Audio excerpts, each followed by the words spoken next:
other side of Confessions. Quote, "Seek the wisdom that will untie your knot. Seek the path that demands your whole being. Leave that which is not, but appears to be. Seek that which is, but is not apparent." End quote. Dear Rumi, I recalled the visit of a university professor with a background in history of Islam, Christianity, and gender relations. She joined our Muslim potluck gathering at our university's student lounge. The professor asked us why we thought more Muslim men were marrying non-Muslim women and why more Muslim women were single. "It's easier to date outside of the faith, less baggage," said one of the guys who openly dated. "Yeah, I find dating without all the cultural and religious stuff is just easier," said another guy. "Well, some Muslim guys date non-Muslim women for only one thing," I said, while I watched the older aunties and uncles get uncomfortable with the unsaid. I didn't have the courage to say out loud, S-E-X. I didn't have the courage to reveal that some of my male Muslim friends told me it was only about sex.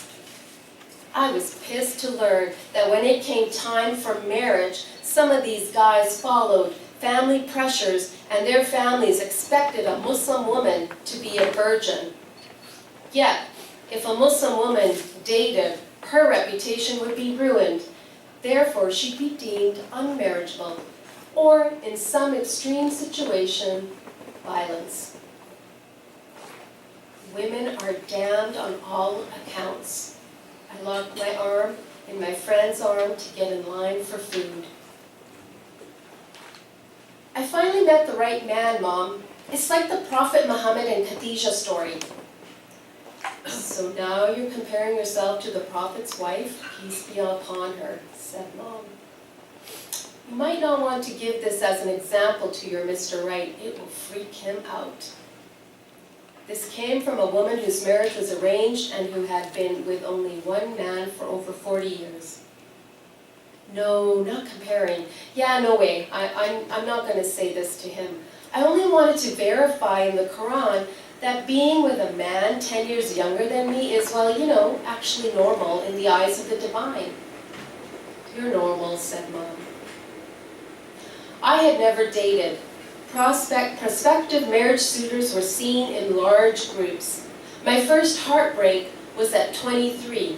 He fit the bill. Muslim, South Asian, raised and educated in Canada. After 3 years of group encounters, I wrote him a poem and gave it to him one spring day. Then I got a blow. "You're pretty, but I want someone with fair skin, and you know, green eyes, and, well, long blonde hair." "You've just described a white woman. What are you doing with me?" No answer. Forward many years later, I'm no longer looking for that virgin Muslim South Asian man. He doesn't exist.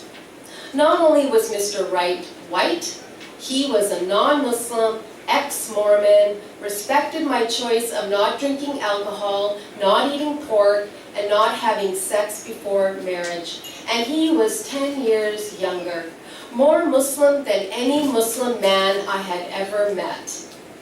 I'm in my 40s, learning to date and communicate the sacredness of intimacy. Rumi, sometimes life is like a game of snakes and ladders. Roll the dice and move up ladders or down snakes. There's no right or wrong path. It's a game of chance. I tipped over confessions, cheeks flushed, knitted feelings, noble threads undone, relished calm body, breathing moments, my nose pressed under left ear, near jawline.